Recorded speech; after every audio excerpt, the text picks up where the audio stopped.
Hey, what's up, everybody? It's that guy, Skimpy, and this is Tackle Talk with Skimp, where I'm going to be interviewing a bunch of different bait makers, whether they pour jigs or pour plastics or make swim baits or airbrush or modify molds or even making molds. Anything that has to do with bait making and tackle, I want to talk about it. So let's go.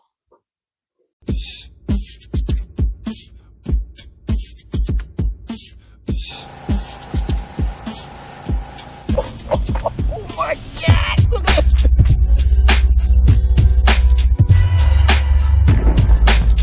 Dinko mold. This is the 5-inch one.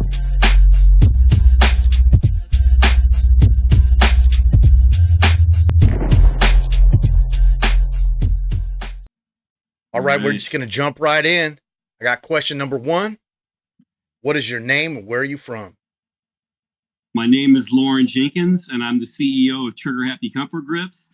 And I call myself from Sacramento, California, because I've lived most of my adult life in Sacramento, California. But I was actually born in Jennings, Louisiana. Okay.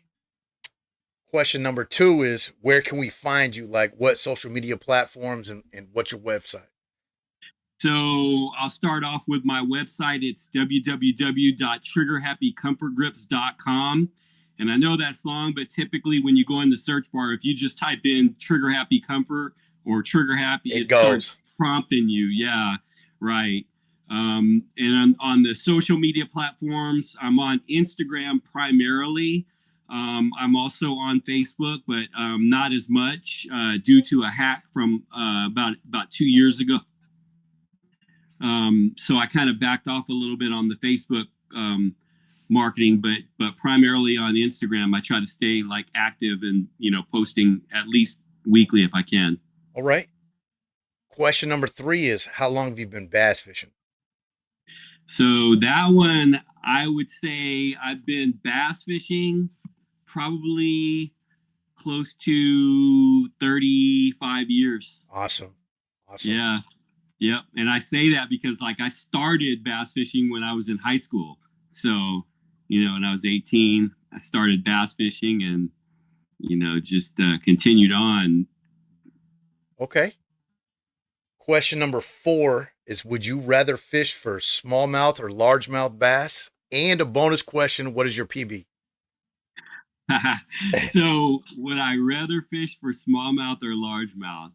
I would rather fish for largemouth. But I'm going to say that in a lot of cases, I've enjoyed catching smallmouth more. Yeah. Just because of the way they jump more aggressively and, even fighting them most of the time when I'm hooking up with them, it's on light line. Yeah. So 8-pound test and down deep. So they're just pulling and, but yeah, I think largemouth though is my favorite. And my PB on largemouth is 1136. Oh. Gosh.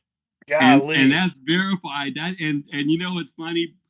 It was in a tournament.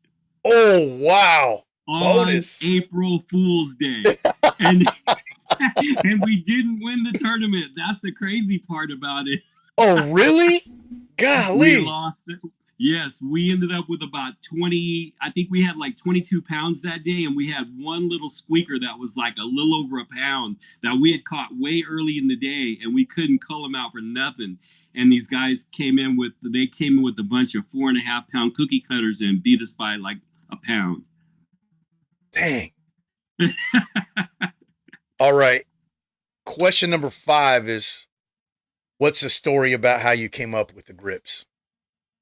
So that's a good story as far as I'm concerned, because it's one of those ones where it just happens. And I think on everything that everybody creates something, it really is that light bulb goes off in your head. I hate to say it like that because it almost sounds a little corny, but so I was on Lake Berryessa and it was in the fall and I was deep cranking with a Norman DD22. And, I had this little area where there was a nice little channel cut that went up to a flat. And I knew that there were some trees down there in probably about 18 feet. and I could hit them with that Norman DD. I'd make a long cast and then just crank it down, and then I could feel that log, or some of those trees, and then boom, those spots would just kill it. And I mean, they were just pulling I mean, like 3.5s and 4s. And I started developing a blister on the inside of my third finger. And like by the end of the day, you know how those blisters get, like they get all puffy and like there's liquid inside of them, like fluid. And I was like, oh man, this thing was killing me. And I was like, in my mind, I was thinking, man, I can't wait to go back out there again. It's on, And I just started tinkering around in my garage, man, just messing around with like some silicone products and like wrapping tape around the grip and different things, to like seeing like, how does that feel? How does that feel? And I just made this real goofy like plug that just went over the top of that trigger, man, with this, it was this blue silicone stuff. I'll never forget it, man. In fact, I still got that grip.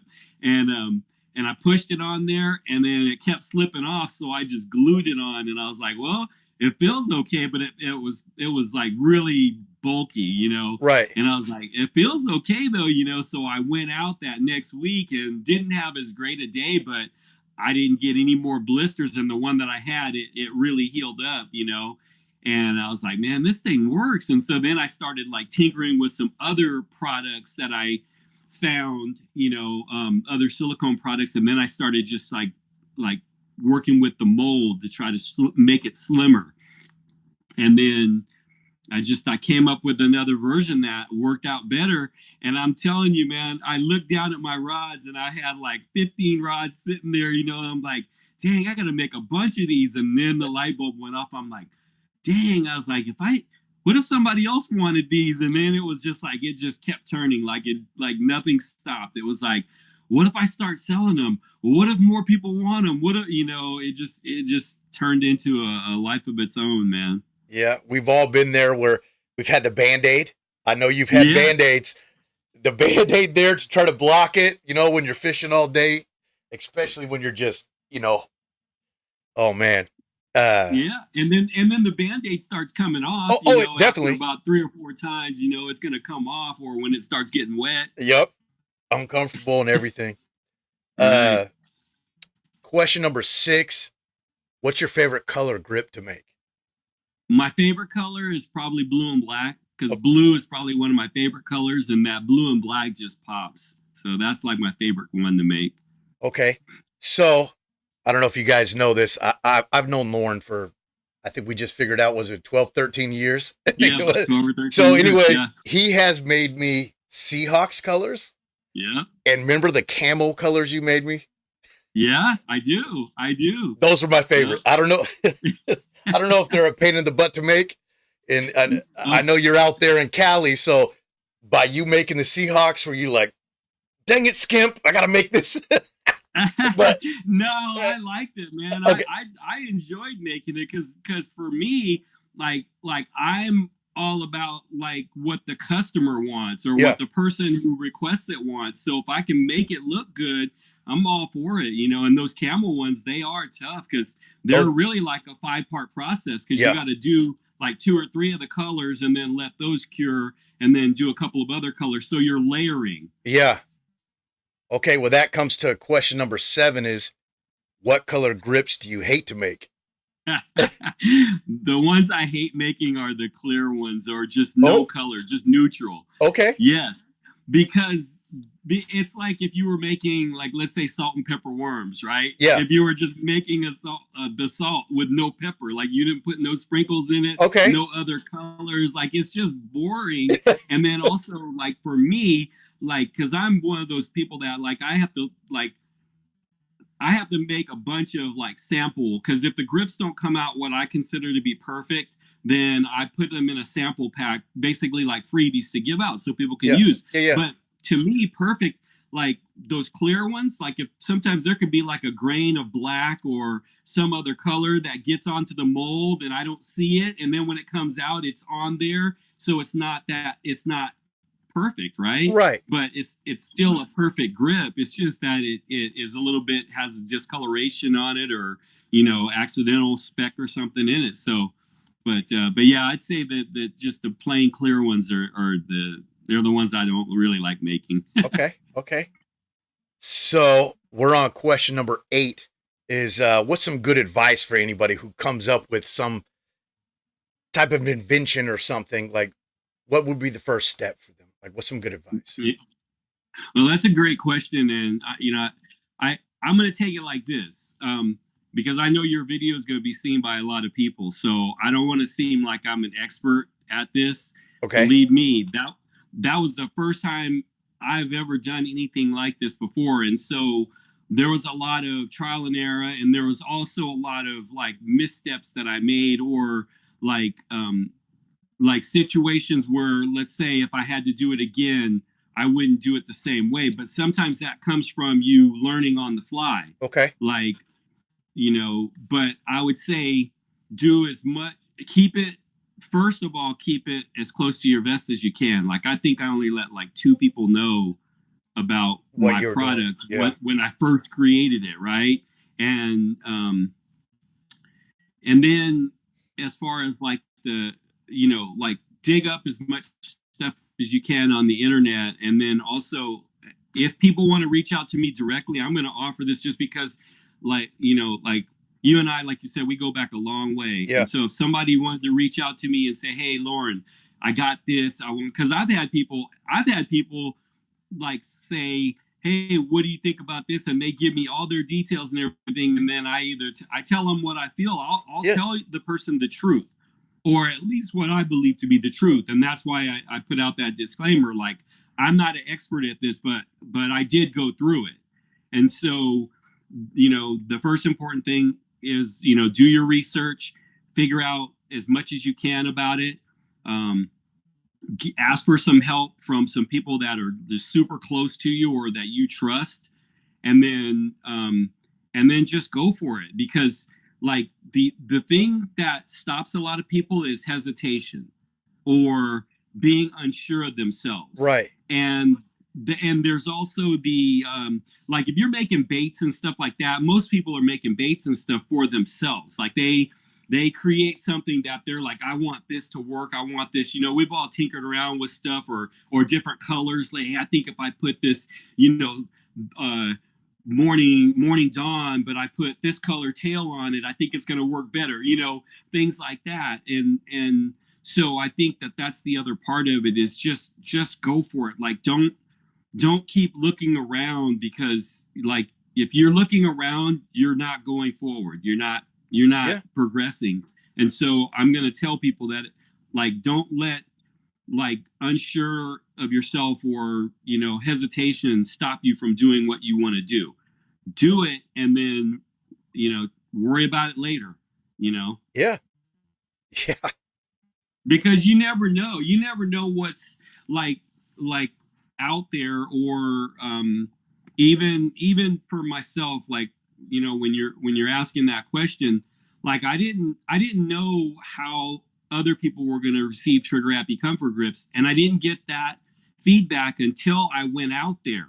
I had to set up my booth at a tournament and see, like, when people came over, like, what they thought about it and everything like that. And then even like yourself, like you guys, the Lakewood Master Basters, you guys reached out to me for donations to your tournament organization. Yeah. So to me, that's an acceptance of what I have.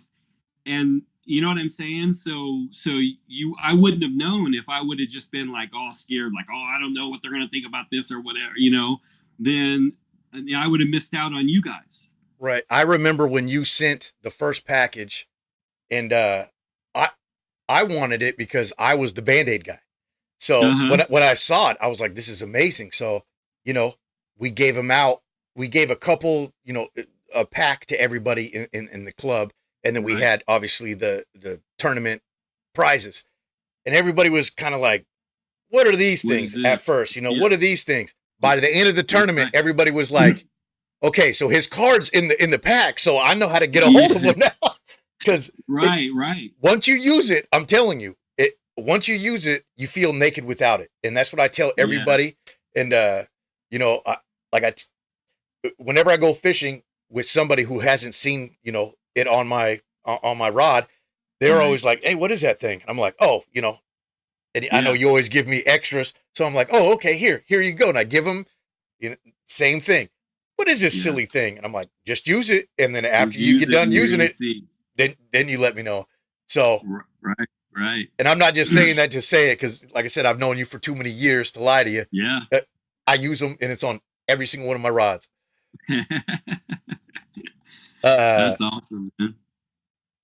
Okay, question number 9. Is there anything special you've been working on? And let's go ahead and show me some of these grips. I haven't been working on anything special, to be honest with you. Okay. I mean, seriously, I have enough to keep me busy with just making the ones that I make, like Tackle Warehouse. You know, they give me consistent orders. The orders, you know, they've kind of tapered down a little bit, but it's a cycle. You know, like, you know, early in the year, it's like boom, boom, boom, boom, boom. Then it kind of slows down a little bit. Then it picks up a little bit again. Same thing with other retailers. I just got a request for 50 packs from one of my local retailers here. And then I just put 80 packs in a brand new location over in Austin, Texas. Awesome. So yeah, so I'm busy enough to not really be working on other things, and you know, I don't really have anything that I'm working on, you know, other than just like I said, I continue making the grips, and it's a daily process. Like I pour about 20 packs of grips a day. Dang. So I just keep grinding. You know what I'm saying? Like keep grinding, man. When they say grinding, like you got to keep grinding, because what happens if in a week someone sends me an order for 100 packs and I haven't been making none? Exactly. Right? Now I'm starting at zero to try to get to 100 packs. I'm going to be working all night long, and, you know, twice on Sunday. Yeah, that's right, man. You know, so you got to have discipline as well. So, you know. All right. You got any grips? Because I mean, I got some grips right here. You know, I always stay. So, for people that don't know, he has some for the bait caster. Oh, let me get on the camera. For the bait caster and for the spinning. And I've been with this guy for so long. I was with him before he even had the loop. He had just this part, what we used to have to glue on there. That's right. And I'm telling you, man, having the loop on there is just a game changer. You just put it right on the rod, put this right on the trigger. I got a couple of live versions so I can show them the actual product on. So I don't know if you guys can see that lighting, but I got this kind of gray one on my Falcon rod here, and it just pushes right on there, and then, you know, protects your hands and fingers. You know, that's one of the casting versions, and then this one right here on my spinning rod. This is also a Falcon spinning rod. I don't know if you guys can see that one, but right there, and it's same thing. It just protects your hands and fingers from that all-day stress from catching fish and casting, because sometimes you're not catching them all the time. Exactly. You know? Yeah. And I know some people are skeptical on new things, like you always say, but give them a try, man. And I'm giving you my guarantee, man. Every single one of my rods, every one of my spinning reels, they have them.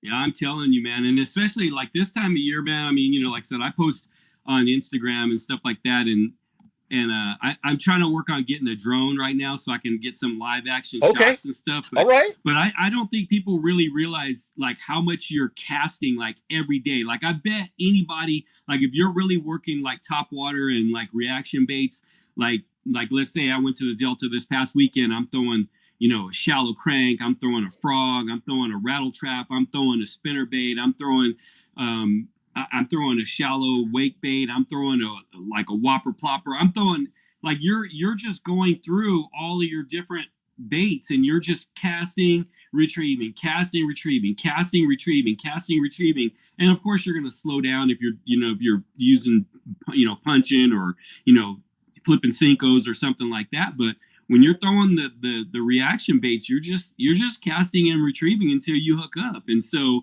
it's just a continual process. So you don't realize how much of that, that pressure is going on your fingers until at the end of the day. Right.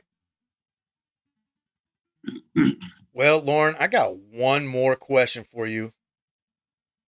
It's question number 10. If you can fish with anybody dead or alive, who would it be? Oh, wow. So in that one, like I looked at that one. I remember looking at that one, and in my mind, there's a bunch of people that I love to go fishing with, because I'm one of those kind of guys that I just love taking people out, that anybody, and showing them, the enjoyment of fishing. But I can honestly say, if I had my choice and they said, yeah, you can go fishing with them this weekend, it'd be Randy Howell. Okay. Yeah. All right. Yeah, elite angler, down to earth guy. Really, really positive person.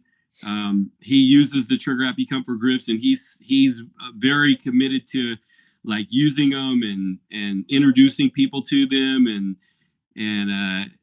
it's just he's one of those people that I would really like to fish with, and also just from the like camaraderie, and then also learning from people, because that's another thing is like I want to learn how some people like dissect the water and stuff like that, because I fish with guys. I learned some of the stuff that I use by watching other people that I took that were better anglers than I am, and really, if you sit there and you watch them, you'll notice that sometimes they're getting more bites than you because of certain little things. One little detail. Exactly. Little details. I had a guy we were fishing like almost the same baits, and he was taking a little marker and putting a little bit of red on these crawfish, their tentacle or their claws. And man, he was getting bites like 3 to 1 on me. I'm like, is it really like? There's little differences, man. I'm telling you. I have the same story as on my chatterbaits. I always put the blood spatter all over the blade.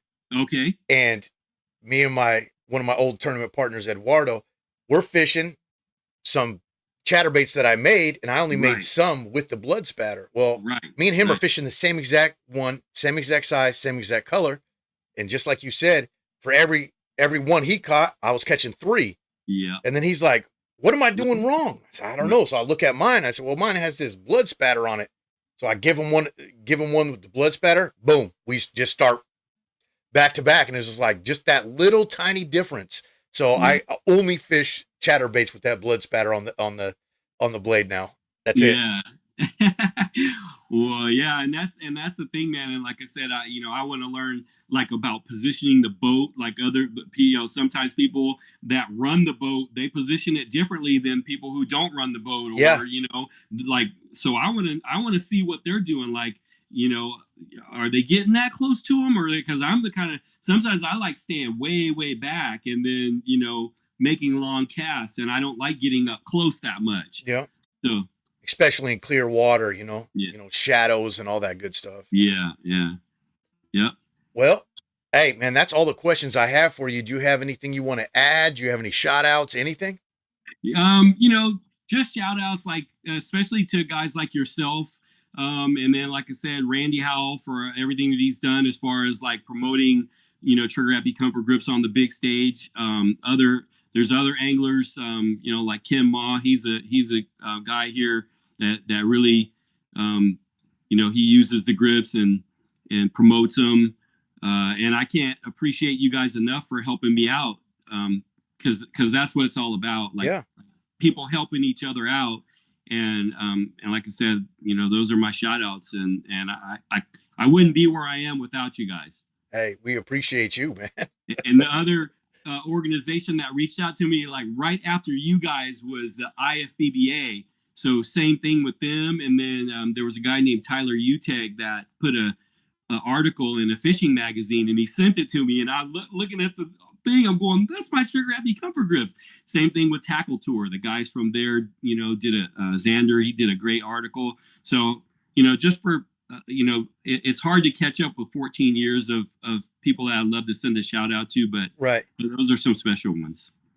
Well, hey man, I do appreciate you taking the time, and everybody watching. Hopefully you like the show, and that's it. Appreciate you. Right on.